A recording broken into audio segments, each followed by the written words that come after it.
ज्ञान दे, हम करें आराधना।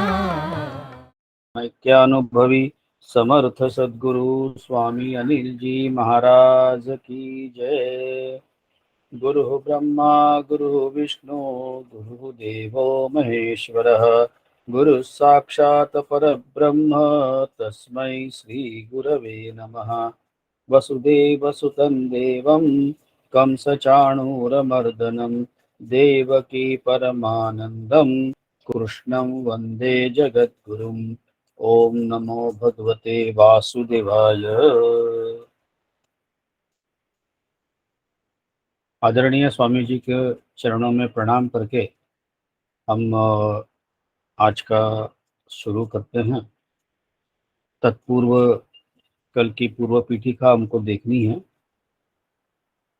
कल हमने 53वें 54वें श्लोकों से शुरू किया था कि अर्जुन को परमात्मा बताते हैं कि कैसे ध्यान किया जाता है, कैसे ध्यान करने से निश्चयात्मिका बुद्धि होती है। और यह सब बताने के बाद 55वें श्लोक में अर्जुन श्री कृष्ण परमात्मा को पूछते हैं कि यह जो आप मन को स्थिर करना या आत्मज्ञानी व्यक्ति ज्ञान प्राप्त होता है ये सब कह रहे हैं, तो यह जो स्थितप्रज्ञ शब्द है यह भगवत गीता की देन है, क्योंकि बाकी सब जगह पे आत्मज्ञानी कहते हैं। यह भगवत गीता की देन है। स्थितप्रज्ञ यह शब्द, प्रज्ञ मतलब बुद्धि, जिसकी बुद्धि स्थिर हो गई। बुद्धि स्थिर होना मतलब हमने यह भी पहले देखा है, जब ये करूं कि वो करूं द्वंद्व होता है, द्विधा मनस्थिति होती है, उस वक्त उसको मन कहते हैं, जो एक जगह पे ठहर नहीं सकता। जब वह बुद्धि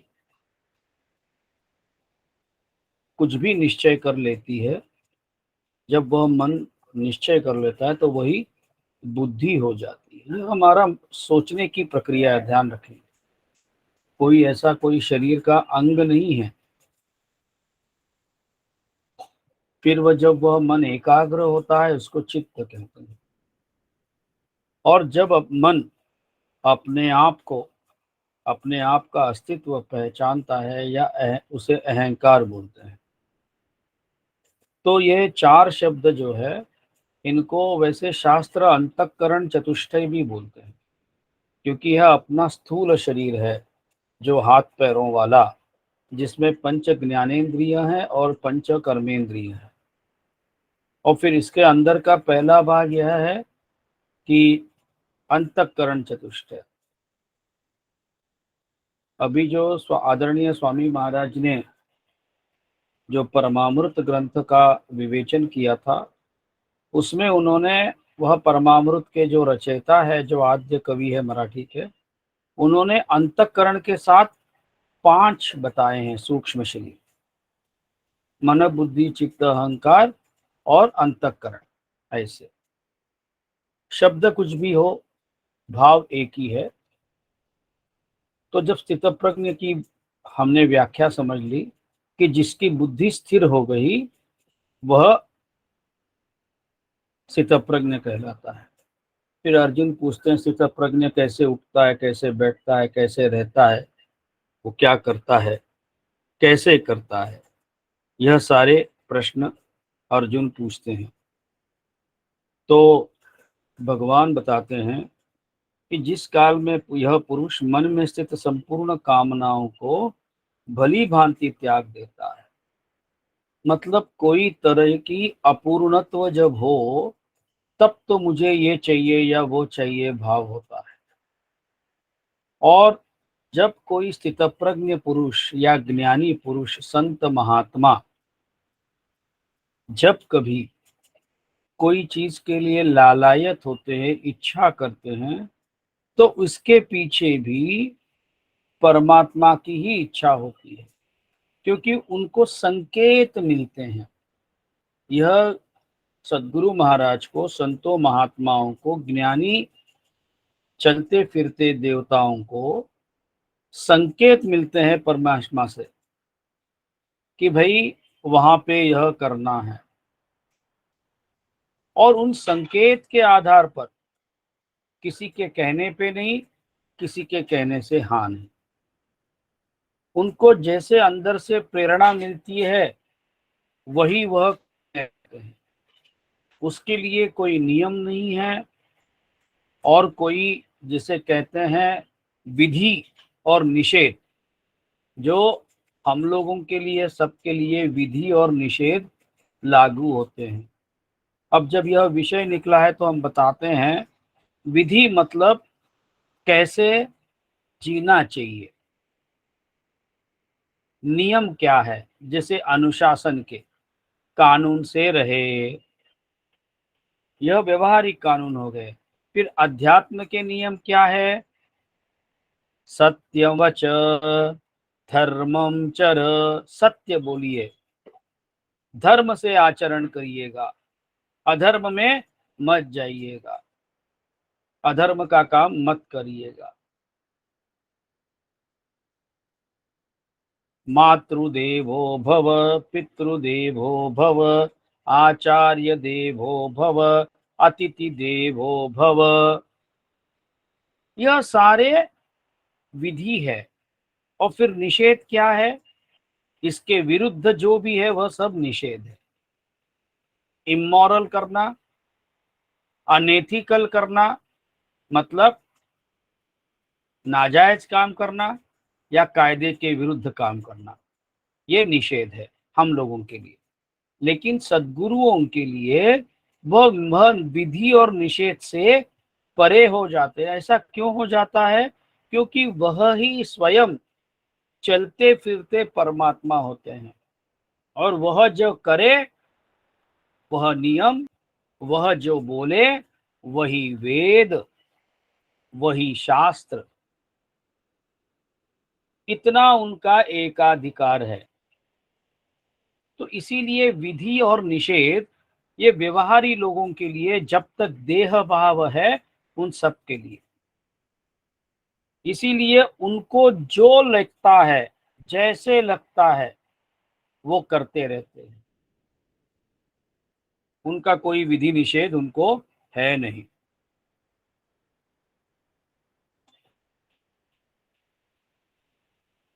फिर हमने देखा कि जब कोई भी पुरुष मन में स्थित संपूर्ण कामनाओं को भली भांति त्याग देता है और आत्मा से आत्मा में संतुष्ट रहता है। कल हमने यह भी देखा, ऐसे जिनको दिव्य दृष्टि प्राप्त हुई है उनको केवल आत्म में ही संसार दिखता है, वो माया को जीत लेते हैं। यह मायामय संसार उनको मोह नहीं दे सकता। उनको कोई चीज में, जैसे हम लोग कोई चीज में अटक सकते हैं, कोई चीज में हमारा दिल जा सकता है, उनका कुछ नहीं, क्योंकि वह शरीर केवल उनका है, बाकी वह जो आत्मिक रूप से वो केवल परमात्मा ही है।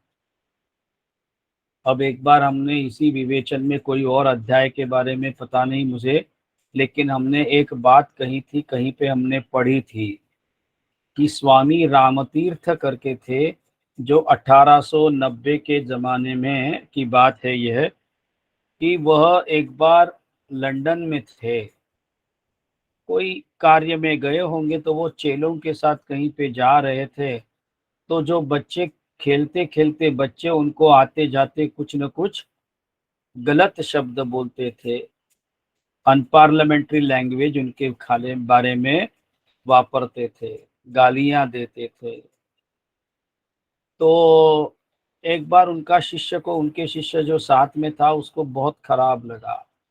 उन्होंने कहा कि आप ऐसे क्यों करते हैं, आपको, आप किसी, जिन्होंने बुलाया आप उनको भी बोल सकते हो, या आप, मैं उनको बोलूं क्या? बोले नहीं नहीं नहीं, मैं उनको कुछ नहीं बोलने का। तो कम से कम मुझे आप आज्ञा नहीं दे रहे हो उनको बोलो करके, तो कम से कम आप तो बोलो, उनको ये तो बताओ कि ऐसा बोलना गलत है, कि आप कौन है? बोले नहीं, उनको क्या करना है।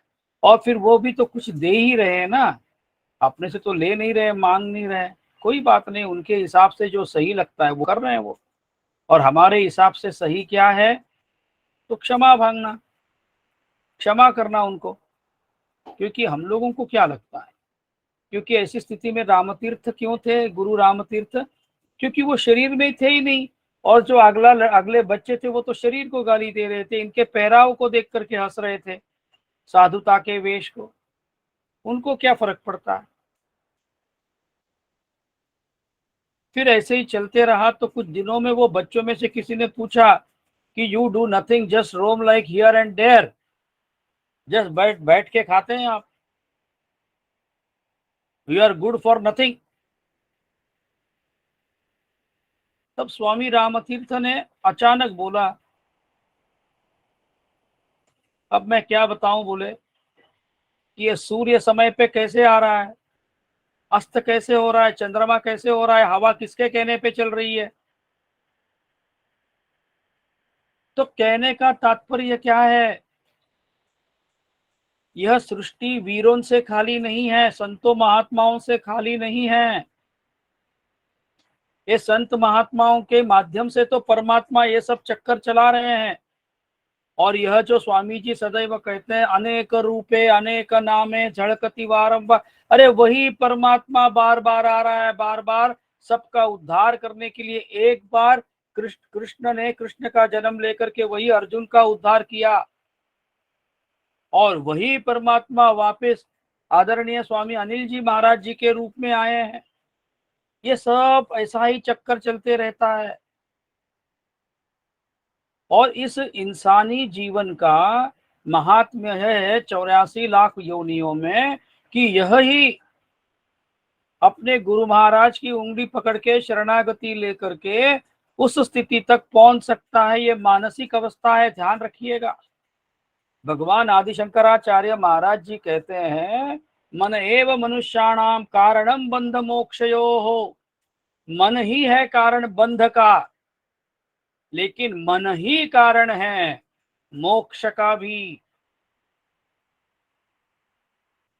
जिस किसी ने अपने मन को जीता, वो तो उसके हाथ में मुक्ति आ गई, उसको समझ में आता है कि बंद ही नहीं है तो मुक्ति क्या होगी करके। मैं अपने आप को पिंजड़े में मैंने बंद कर रखे था, करके रखा था, पिंजड़ा तो खुला हुआ ही है, and I was enjoying to be in the cage. मैं अपने आप को बंद दरवाजे में रख करके मैं बंद हूं, मैं बंद हूं, मैं बंद हूं, मैं बंद हुआ गया था अपने आप को, मैंने मेरे बुद्धि को सीमित कर दिया।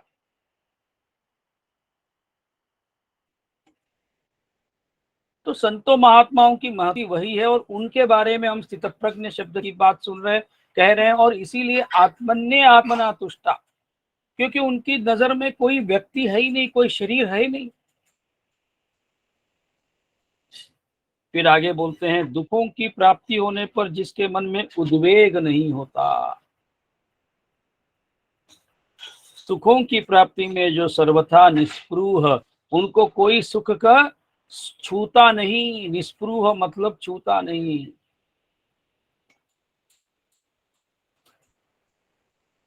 तथा जिसके राग भय और क्रोध नष्ट हो गए। अनुराग मतलब किसी पे मोह, किसी के बारे में मन द्रवित होना, ऐसा कुछ नहीं। हाँ, संसार के लिए उनको दया भाव रहना अलग बात है, बस किसी व्यक्ति विशेष के लिए मन में कुछ ऐसे भाव होना, अनुराग होना, भय होना, क्रोध होना, यह असंभव है।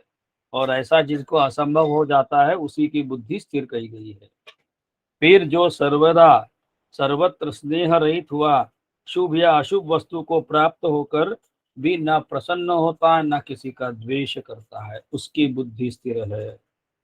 फिर आगे बताते हैं, कछुआ जैसे अपने आप के सारे इंद्रियों को अपने इस कवच में छुपा देता है, वैसे ही यह जो स्थित प्रज्ञ व्यक्ति है, वो अपने सारे इंद्रियों को केवल वो शरीर का कर्तव्य निभाने के लिए जो जरूरी है उतना ही इस्तेमाल, बाकी उनका कोई मतलब ही नहीं है उनका, इंद्रियों का, उन्हीं की बुद्धि स्थिर कहते हैं। फिर परमात्मा ने यहाँ पे सबको चेतावनी दी है, आगाह किया है आपके हमारे जैसे साधकों को, परमात्मा क्या कह रहे हैं कि ऐसे कई साधक होते हैं जिनको लगता है कि मेरे को ब्रह्मचर्य का पालन करना चाहिए, लेकिन मन में सदैव उनके जो विचार नहीं आने चाहिए वो आते रहते हैं उन्हीं विषयों के बारे में। तो बाह्य में तो उनको वो निवृत्ति है, लेकिन असलियत में वो निवृत्त नहीं है, अभी भी प्रवृत्ति कभी न कभी मुंह बाहर निकालेगी, ऐसे परमात्मा चेतावनी दे रहे हैं। और फिर यहीं पे एक बात परमात्मा ने, एक बहुत बड़ी पते की बात परमात्मा ने ये की है कि स्थितप्रज्ञ पुरुष की तो आसक्ति भी परमात्मा का साक्षात्कार करके निवृत्त हो जाती है। ध्यान रखिए माता पिताओं, माता बहनों, मैं आपको इतना ही कहता हूँ, जब तक परमात्मा क्या अनुभूति नहीं होती तब तक ये देह भाव खत्म नहीं होता, इसका तात्पर्य यह है।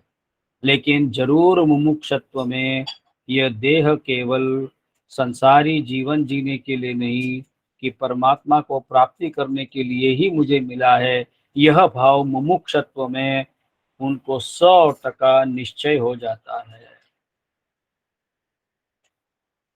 फिर आगे कहते हैं, हे अर्जुन, आसक्ति का नाश न होने के कारण ये प्रमथन स्वभाव वाली इंद्रियां यत्न करते हुए बुद्धिमान पुरुष को, मन को भी बलात् हर लेती है।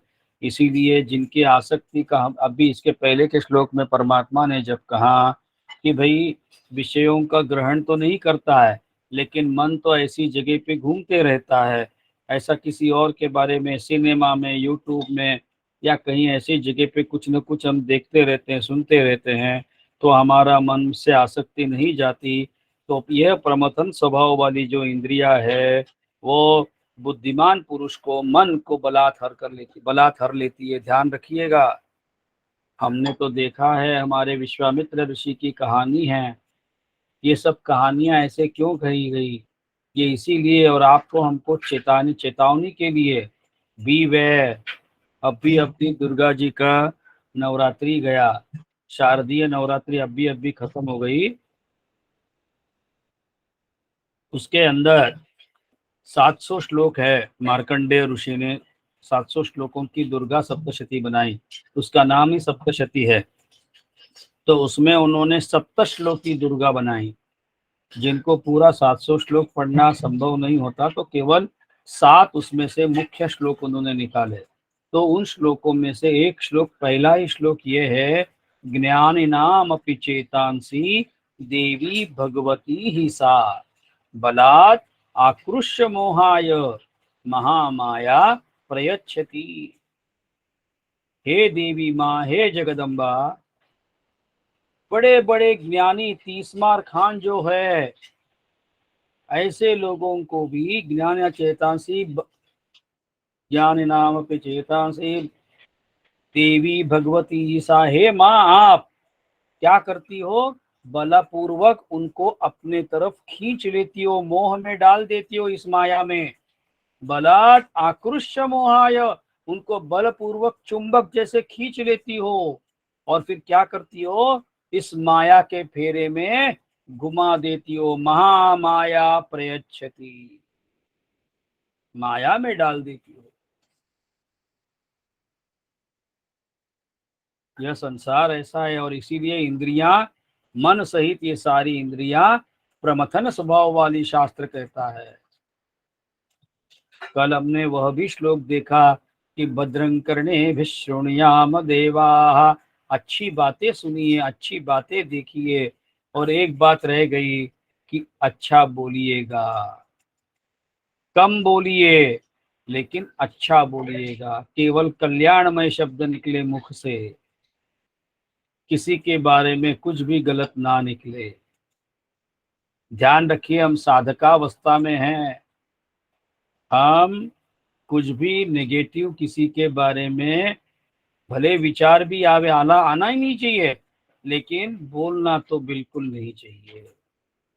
यह हमको हमारे पथ्य है, जो विधि और निषेध है साधकावस्था में, तो ये सब निषेध वाली चीजें हैं।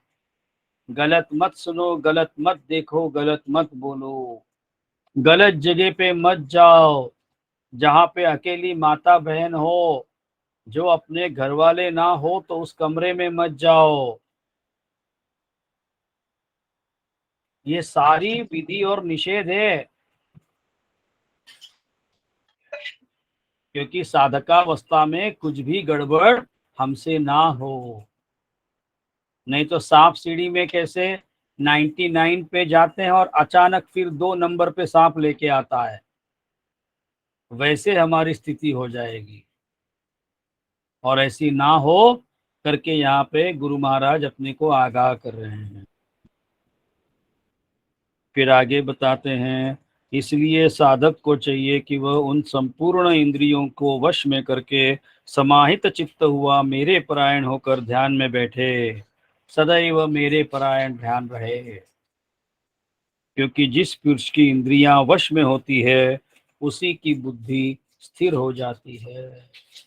अब यहाँ पे कल मेरे से एक और पॉइंट रह गया था कि स्वामी जी ने एक बार अष्टांग योग के बारे में कहते कहते कहा था कि सबसे पहली बात है अष्टांग योग में यम।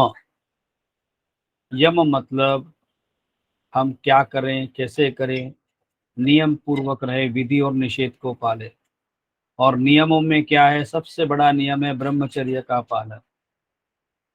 और जब तक ब्रह्मचर्य का पालन नहीं होगा तब एक जगह पे इंसान स्थिर बैठ करके स्थिर ध्यान नहीं हो सकता। इसीलिए यम नियम, और तीसरा है आसन।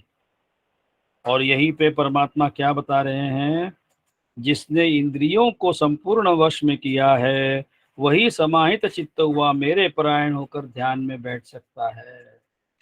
इतना कौन से भी शास्त्र से जाइए, स्वामी जी कहते हैं सतगुरु और सतशास्त्र। तो यह सतशास्त्रों में है, जो पाराशर पाराशर मुनि नहीं,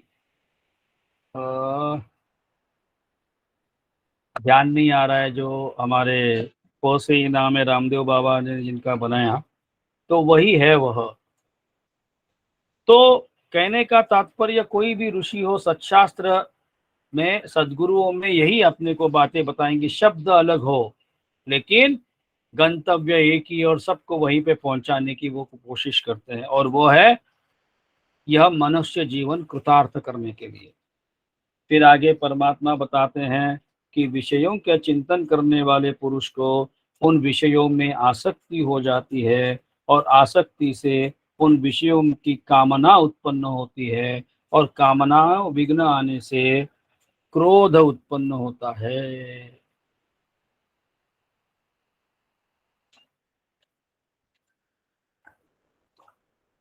फिर क्रोध से अत्यंत मूढ़ भाव उत्पन्न होता है, और मूढ़ भाव में स्मृति में भ्रम आ जाता है। स्मृति में भ्रम हो जाने से बुद्धि अर्थात ज्ञान शक्ति का नाश हो जाता है, और बुद्धि का नाश हो जाने से यह पुरुष अपने स्थिति से गिर जाता है।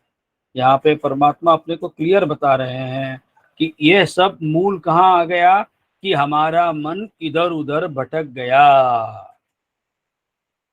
और यही कारण है शंकराचार्य महाराज, भगवान शंकराचार्य महाराज अपने को यह बताते हैं कि मन ही बंध का कारण है, और जिसने अपने मन को काबू में रखा वही फिर मुक्ति का कारण बन जाता है।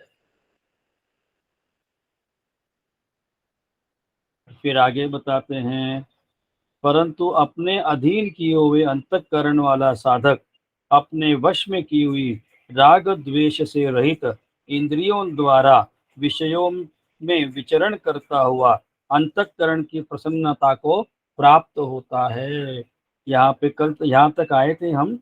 परमात्मा यहाँ क्या बता रहे हैं कि जिन्होंने, लेकिन इसके विपरीत, जिन्होंने अपने अंतःकरण, इसके पहले हमने कहा अंतःकरण मतलब मन बुद्धि चित्त अहंकार, और अभी जो आदरणीय स्वामी जी ने जो परमामृत का भाष्य किया, अपने सबके लिए निरूपण किया, उसके अंदर आद्य कवि जो हैं उन्होंने अंतःकरण को अंतःकरण चतुष्टय ना करते हुए उन्होंने अंतःकरण पंचक कहा। यही फर्क है, बाकी शास्त्रों में सब जगह पे अंतःकरण चतुष्टय कहते हैं। मन बुद्धि चित्त अहंकार। तो जिन्होंने अपने इन चारों को काबू किया, वह क्या करता है, अपने वश की हुई राग और द्वेष, राग मतलब प्रेम और द्वेष, इन दोनों से रहित, वो मतलब न्यूट्रल हो जाता है, वह निर्विकार हो जाता है, अपने आप पे वो जीत लेता है, उसके मन में ऐसा किसी के बारे में विषय या विकार उत्पन्न नहीं होते। ऐसे जो व्यक्ति है इंद्रियों द्वारा विषयों में विचरण करता हुआ अंतःकरण की प्राप्त होता है, मतलब अपने इंद्रियों को जोर जबरदस्ती रोकने की भी जरूरत नहीं है, इंद्रियों को अपना काम करने देता है, क्योंकि वह यह जानता है ये तो मेरा शरीर खा रहा है, शरीर पी रहा है, मेरे को उसका कोई मतलब नहीं है, मैं तो हूं ही नहीं कुछ, मैं तो वही हूं नित्य शुद्ध बुद्ध मुक्त। ये सब शरीर की चीजें हैं। फिर वह भगवत गीता में इतना सुंदर बात बताया है कि गुणा गुणेशु वर्तन्ते इति मत्वा न सज्जते। यह प्रकृति के गुण हैं, ये एक दूसरों में बरत रहे हैं, और एक दूसरों से मिलने के बाद जो भी कुछ हो रहा है ये उन गुणों के कारण है, इसमें मेरा कोई गुण या दोष इस शरीर के चलते है नहीं, मैं इसमें इन्वॉल्व नहीं हूं। यह शरीर मेरा जरूर है लेकिन मैं शरीर नहीं हूं, यह उसके ध्यान में आता है। अब फिर आगे लेते हैं। प्रसादे सर्व दुखानां हानिरस्योपजायते प्रसन्न चेतसो ह्याशो बुद्धि पर्यवतिष्ठते। अंतःकरण की प्रसन्नता होने पर इसके संपूर्ण दुखों का अभाव हो जाता है, और उस प्रसन्न चित्त वाले कर्मयोगी की बुद्धि शीघ्र ही सब ओर से हटकर एक परमात्मा में ही भली भांति स्थिर हो जाती है। देखिए यहाँ पे परमात्मा बता रहे हैं, और परमात्मा ने एक सुंदर शब्द इसमें इस्तेमाल किया, प्रसन्न चित्त कर्मयोगी कहाँ है। इसमें देखिए कहीं भी ज्ञान प्राप्त नहीं कहा, यह हमारे जैसे साधकों के लिए परमात्मा ने यह शब्द इधर वापरा है। परमात्मा क्या बोल रहे हैं कि जिन्होंने अपने अंतःकरण की प्रसन्नता प्राप्त कर ली। ये कैसा होता है कि अंतःकरण की प्रसन्नता कब होती है, जब हम भूखे प्यासे, देखिए भूख प्यास ये शरीर मतलब पेट की बात नहीं कह रहा हूं, बाकी हर चीज की, हम अगर अधूरे समझेंगे अपने को, या मुझे कुछ चाहिए समझेंगे, कामना रूपी भाव मन में आ गया, तो वह इंद्रियां काम करने हो लगती है या एक्टिव हो जाती है, ऐसा हम कह सकते हैं। और फिर उनके एक्टिव होने से फिर हमारा शरीर सब उसी इंद्रियों को तृप्ति के पीछे लग जाता है। तो यहाँ पे परमात्मा क्या बोल रहे हैं, जिस व्यक्ति को, जिस साधक को, जिस कर्मयोगी को अंतःकरण की प्रसन्नता हो गई, फिर क्या होता है कि संपूर्ण दुखों का अभाव हो जाता है। दुखों का अभाव क्यों हो गया उसका, क्योंकि कामना रूपी भूत पे उसने जीत प्राप्त की, क्योंकि यह कामना ही है इंसान से कुछ भी कराती है। और उस प्रसन्न चित्त वाले कर्मयोगी की बुद्धि शीघ्र ही सब ओर से हटकर एक परमात्मा के भली भांति स्थिर हो जाती है। तो हमारा अगर मन परमात्मा में स्थिर नहीं हो रहा है, या सदगुरु महाराज के चरणों में अभी भी स्थिर नहीं हो रहा है, या हमारे इष्ट देवता के प्रति हमारा मन अगर स्थिर नहीं हो रहा है, तो उसका कारण क्या बताया परमात्मा ने, अभी भी हमारी कामनाएं नष्ट नहीं हुई, अभी भी हमारी शरीर की सुख, शरीर को सुख हम अपना सुख समझ रहे हैं, यही कारण है। आगे का श्लोक, नास्ति बुद्धिरयुक्तस्य न चायुक्तस्य भावना न चाभावयतः शांतिर् अशांतस्य कुतः सुखम। इसके विपरीत न जीते हुए मन और इंद्रियों वाले पुरुष में निश्चयात्मिका बुद्धि नहीं होती। जिसने अपने मन को नहीं जीता और इंद्रियों वाले पुरुष में, इंद्रियों वाले पुरुष मतलब क्या, सबको इंद्रियां होती है, तो ये क्या है, जिसने अपने मन को ही नहीं जीता, मन के कारण तो इंद्रियों में वो विषय जाग जाते हैं, विषयों को विषय एक्टिव हो जाते हैं। स्वामी जी उदाहरण देते हैं, किसी ने वहां पे रसगुल्ला देखा, रसगुल्ला की याद भी आ गई किसी को, तो मुंह में तुरंत पानी आ जाता है। वो पानी क्यों आया? क्या जबान की गलती है, जीभ की गलती है? नहीं नहीं नहीं नहीं नहीं, ये प्रकृति के गुण हैं। जैसे ही मन में आया तो वह उस मन में जो रसगुल्ला की बात याद आ गई, तो उसका विषय का वो विषय किसका है? अपने जिह्वा का है, जीभ का है, इसलिए वह एक्टिवेट शुरू हो गई ताबड़तोड़। उसको करना नहीं पड़ता कि भाई तू एक्टिव हो जा, चाबी नहीं लगानी पड़ती। यही तो प्रकृति का कमाल है, यही तो गुणागुणेषु वर्तन्ते है। एक गुण के कारण दूसरे गुण में ताबड़तोड़ अपने आप चक्की शुरू हो जाती है वह। फिर ऐसे व्यक्ति के निश्चयात्मिका बुद्धि कैसे होगी? नहीं होगी। और उस अयुक्त मनुष्य के, अयुक्त देखिए अयोग्य, अयुक्त शब्द का अर्थ अयोग्य, मनुष्य के अंतःकरण में भावना भी नहीं होती तथा भावनाहीन मनुष्य को शांति नहीं मिलती। ये भावना कौन सी है? स्थिर बुद्धि होने की, सद्गुरु के चरणों में शरण जाने की। ये भावना किसी के बारे में अच्छा लगना या बुरा लगना या सेंटिमेंटल होना नहीं है, इमोशनल होना नहीं है। यहाँ पे ये भावना शब्द का अर्थ परमात्मा का यह है कि किसी परमात्मा में मन स्थिर होने की जो भावना है उसमें नहीं रहता। क्योंकि हम लोग यहाँ पे आत्मज्ञान पढ़ रहे हैं, ध्यान ध्यान रखेंगे। तथा भावनाहीन मनुष्य को शांति नहीं मिलती। जिसका मन एक जगह पे स्थिर नहीं है, मन अशांत है, तो उसको शांति कहाँ से मिलेगी?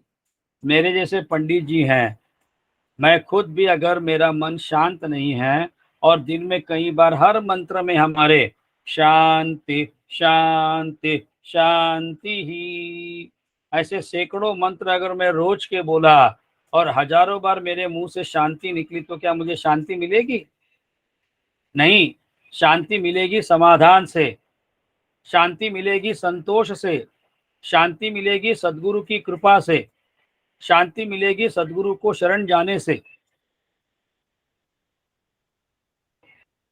फिर शांति रहित मनुष्य को सुख कैसे मिल सकता है? असंभव है।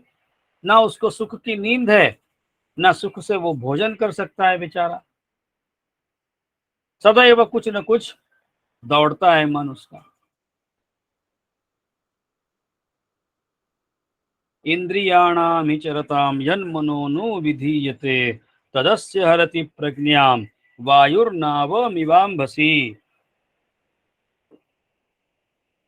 क्योंकि जैसे जल में चलने वाली नाव को वायु हर लेती है, वैसे ही विषयों में विचरती हुई इंद्रियों में से मन जिस इंद्रिय के साथ रहता है वह एक ही इंद्रिय इस अयुक्त पुरुष को बुद्धि को हर लेता है। यहाँ पे परमात्मा उदाहरण दे रहे हैं कि जैसे पानी में नाव चल रही है नदी में, अब अगर वायु का बहुत बड़ा झोंका आया, तूफान जैसी बात हो गई, तो वायु उस नाव को डुबा देने की संभावना होती है।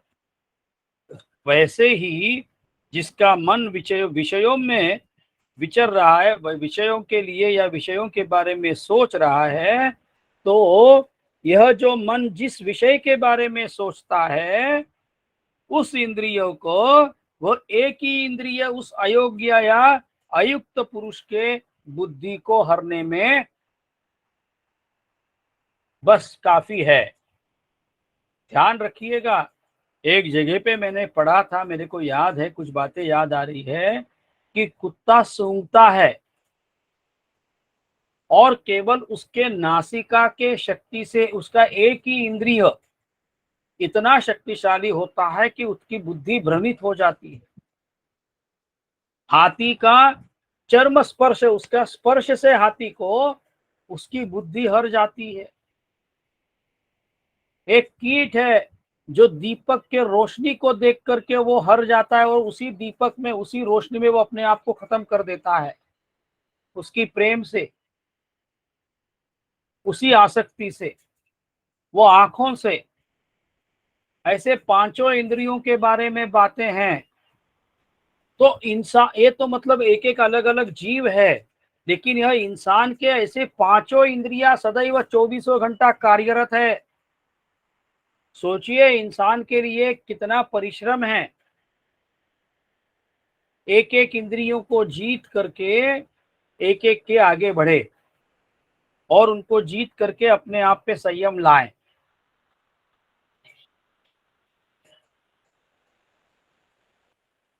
एक बात आ गई, याद आ गई स्वामी जी की।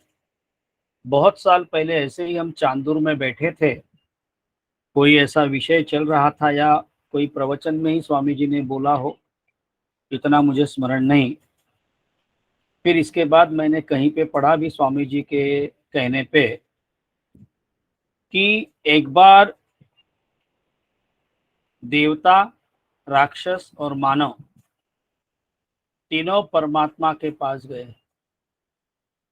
और देवता मतलब स्वर्ग क्या, इंद्र, वरुण, कुबेर वगैरह, वह राक्षस लोग और मानव जाति तीनों। और जब वो गए तो वहां से एक ऐसी बिजली जैसी रोशनी आई और चली गई। समझा नहीं किसी को क्या हुआ, कौन था, क्या था, सब भ्रमित हो गए। फिर सब जाके देखे कौन है कौन है, किसी को कुछ मालूम नहीं।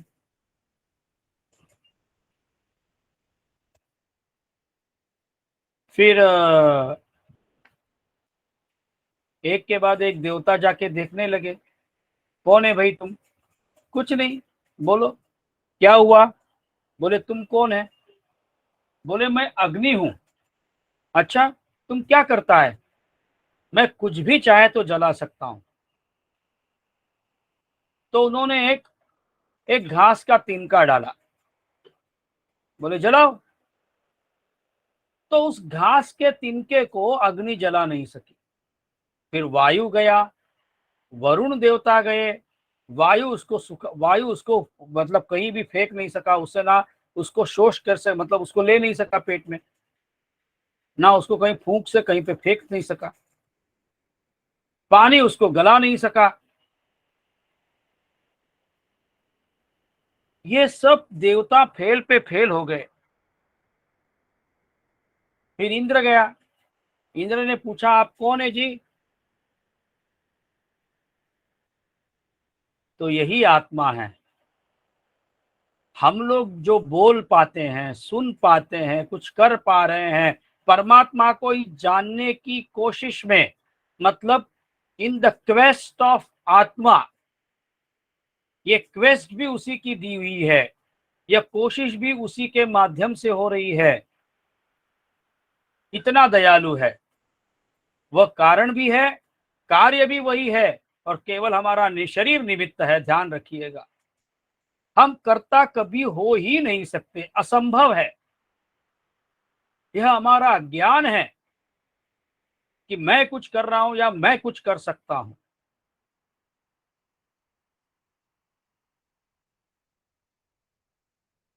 तो हमारी सीमितता, एक बार हमने हमारी सीमित दशा जान ली तो हमें निस्सीम बनाने से कोई नहीं रोक सकता, निस्सीम बनने से। क्योंकि यह समझना कि हम कर्ता हो ही नहीं सकते, यही तो गुरु की कृपा है। और गुरु की कृपा कहाँ पे होगी? गुरु चम्मच से थोड़ी ना अपने को खीर खिलाएंगे। फिर भी हम लोग भाग्यशाली है कि स्वामी जी कई चीजें अपने को चम्मच से ही खिलाते हैं, स्पून फीडिंग ही करते, तब तो समझ में आती है कई बातें। आज भी कई चीजें समझ में नहीं आ रही, आज भी कई चीजें बाउंसर या गूगली जाती है।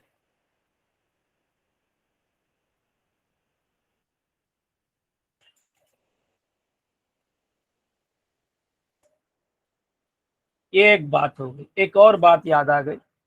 सब लोग ब्रह्म के पास गए, देवता, राक्षस और मानव। उन्होंने बोला हमें कुछ संदेश दीजिए।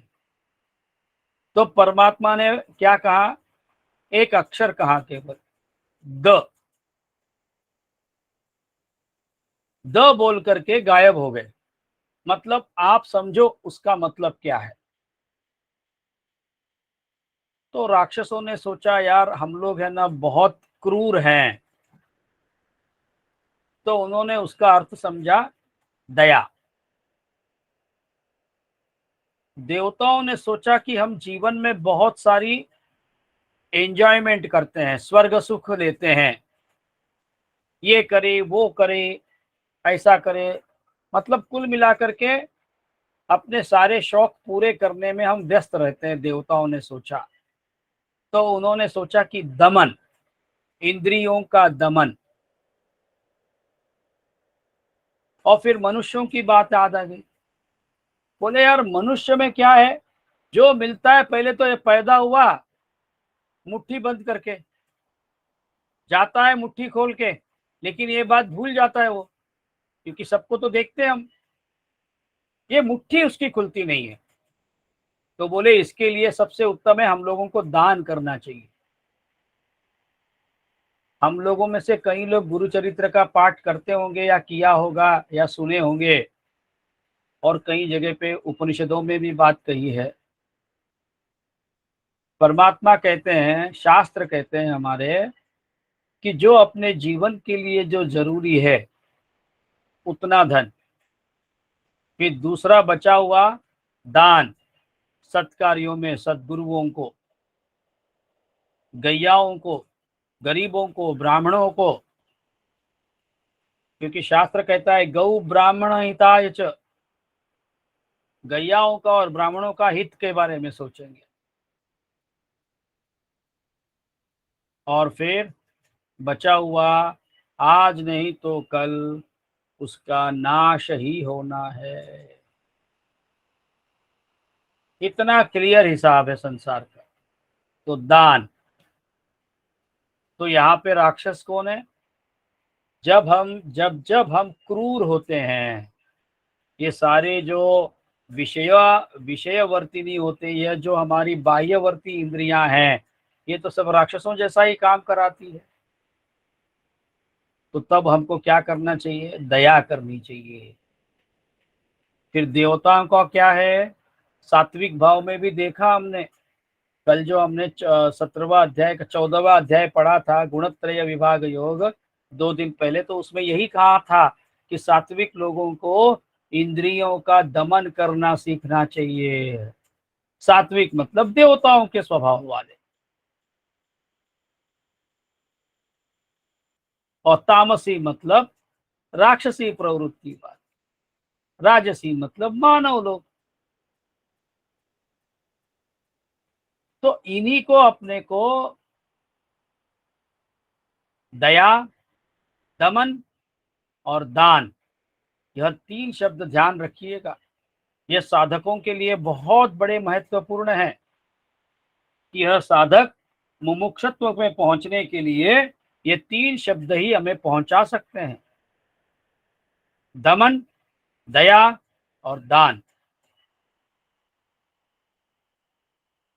फिर आगे कहते हैं परमात्मा, न जीते हुए मन और इंद्रियों वाले पुरुष में निश्चयात्मिका बुद्धि नहीं होती, और उस अयुक्त मनुष्य के अंतःकरण में भावना भी नहीं होती, तथा भावनाहीन मनुष्य को शांति नहीं मिलती, और शांति रहित मनुष्य को सुख कैसे मिल सकता है। फिर आगे परमात्मा बोलते हैं, जैसे जल में चलने वाली नाव को वायु हर लेती है, वैसे ही विषयों में विचरती हुई इंद्रियों में से मन जिस इंद्रिय के साथ रहता है, वह एक इंद्रिय भी उस अयुक्त पुरुष की बुद्धि को हर सकने में कामयाब होती है। तस्माद्यस्य महाबाहो निगृहीतानि सर्वशः इंद्रियाणीन्द्रियार्थेभ्य तस्य प्रज्ञा प्रतिष्ठिता। इसलिए हे महाभाव, जिस पुरुष की इंद्रियों के विषयों से सब प्रकार निग्रह की हुई है, उसी की बुद्धि स्थिर है। अब यह हो गया समीकरण, सूत्र, इक्वेशन। बुद्धि किसकी स्थिर? जिसने अपने इंद्रियों को जीता।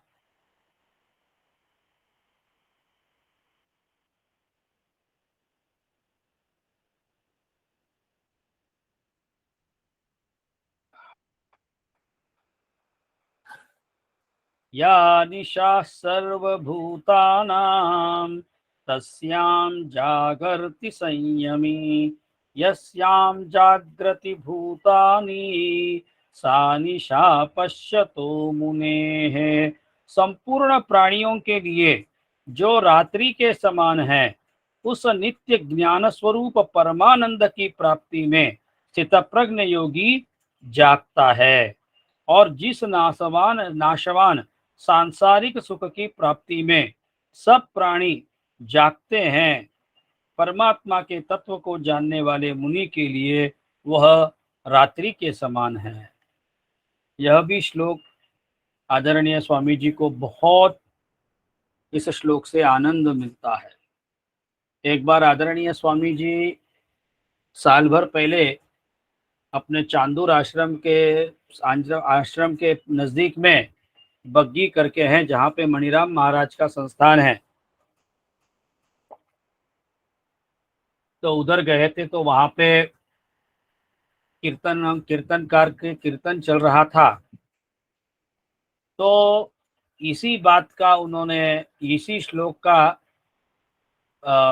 विषय लेकर के वह कीर्तनकार बताएं कि जो सामान्य लोगों के लिए रात्रि होती है, वह संतों महात्माओं के लिए दिन होता है, और जो सामान्य लोगों के लिए जो रात होती है, वह संतों महात्माओं के लिए दिन होता है। तो स्वामी जी हमें बता रहे थे, कैसा देखिए फैला हुआ है। किसी की हम निंदा या किसी को नाम नहीं दे रहे हैं, कितना अज्ञान फैला हुआ है यह बताने की चेष्टा में ये कितना मुश्किल है। हम इसीलिए तो इसमें हमने देखा कि यह आश्चर्य है कि हम सब लोग आत्म वस्तु के बारे में सोच रहे हैं, कह रहे हैं, बोल रहे हैं, सुन रहे हैं, समझने की चेष्टा कर रहे हैं। परमात्मा यहाँ पे बात बता रहे हैं, जो संपूर्ण प्राणियों के लिए रात्रि के समान है। रात्रि के समान क्या है जी? यह ज्ञान प्राप्त करना। जानते हैं, क्योंकि ये इतना मुश्किल है, इसमें इतना मेहनत है। यहाँ पे आपके इंद्रियां काम नहीं करती। आपको शरीर को बाह्यवर्ती जो इंद्रियां हैं उनको अंतर्वर्ती करना पड़ेगा। बहिरंग साधना से आपको अंतरंग साधना करनी पड़ेगी, क्योंकि बाहर का उजाला से आपको कोई मतलब ही नहीं है। आपको आपके अंदर जो उजाला है, ज्ञान है, दिव्यता है, उसको देखनी है, उसको समझना है। तो यहाँ पे परमात्मा बता रहे हैं, उस नित्य ज्ञान स्वरूप परमानंद की प्राप्ति में स्थित प्रज्ञ योगी जागता है। वह केवल परमानंद है, क्योंकि उसको हमने देखा है श्लोक नंबर 9 और 10 दूसरे अध्याय का, जिसमें संजय कहते हैं धृतराष्ट्र को, अंतर्यामी श्री कृष्ण, अंतर्यामी श्री कृष्ण। और जबकि श्री कृष्ण शरीर से उनके सामने हैं, उनको दिख रहा है आंखों से, फिर भी उनको अपने अंतर्यामी श्री कृष्ण भी दिख रहे हैं, धृतराष्ट्र के भी दिख रहे हैं, युद्ध में करोड़ों सेना है उनमें भी सब में कृष्ण दिख रहे हैं, और साक्षात श्री कृष्ण के शरीर में भी कृष्ण दिख रहे हैं और अर्जुन के शरीर में भी कृष्ण दिख रहे हैं। सर्वम विष्णुमयम जगत हो गया था उस दिव्य दृष्टि के कारण। तो ऐसे लोगों के लिए जो हम लोग व्यवहार करते हैं दिन में, वो रात्रि के समान, इसलिए क्योंकि उनको इस बाह्य संसार से कुछ मतलब ही नहीं है, उनको कोई लेन देन ही नहीं है। उनको रात क्या दिन क्या, यह तो सृष्टि का चक्र है, संसार चक्र है, उसको तो उनको कोई मतलब ही नहीं है। यह कतई मतलब नहीं है। जो हम लोगों का, मामूली लोगों का जो दिन है उनके लिए रात्रि, और मागुर लोगों की जो रात है वो उनके लिए दिन, ऐसा नहीं है उसका तात्पर्य। यह ज्ञान और अज्ञान से उसकी तुलना की गई है। रात मतलब तमस, अज्ञान, नींद को भी तमस कहा है, तामसी कहा है शास्त्रों ने, क्योंकि हम सब कुछ भूल जाते हैं। स्वामी जी कहते हैं कि सोए हुए गहरी नींद में रहते हुए किसी आदमी के मुंह में एकदम मीठा पेड़ा रख दीजिए, उसको टेस्ट नहीं समझ में आएगी, क्योंकि उसकी सारी इंद्रियां काम करना बंद हो गई, डिफंक्ट हो गई। कोई आके मार भी डाले तो भी नहीं समझे अपने को। इसीलिए निद्रा को नित्य प्रलय भी कहते हैं संत महात्मा। वो नित्य प्रलय है। और मृत्यु को महाप्रलय कहते हैं, जो सबको आनी है 100%।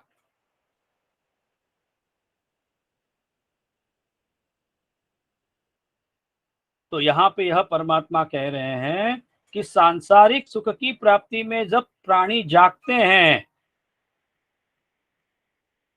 हम सब लोग सांसारिक सुख की प्राप्ति के लिए, जिसे हम व्यवहार कहते हैं, कर्तव्य कहते हैं, हमारी जिम्मेवारी कहते हैं, फर्ज कहते हैं, नौकरी कहते हैं, धंधा करते हैं, जो भी करते हैं हम, उनके लिए जो दिन है, क्योंकि उनके लिए कोई इस संसारिक व्यवहार से कोई व्यवहार नहीं रखना है, इसलिए उनके लिए वो रात के समान है।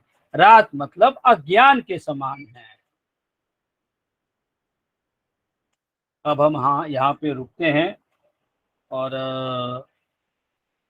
आज का क्लास यहाँ पे समाप्त करते हैं। मैं एक बार पंकज जी को विनती करता हूँ और रिकॉर्डिंग एक बार रोक ले। 1 सेकंड बात करनी है मुझे आप सभी लोगों से।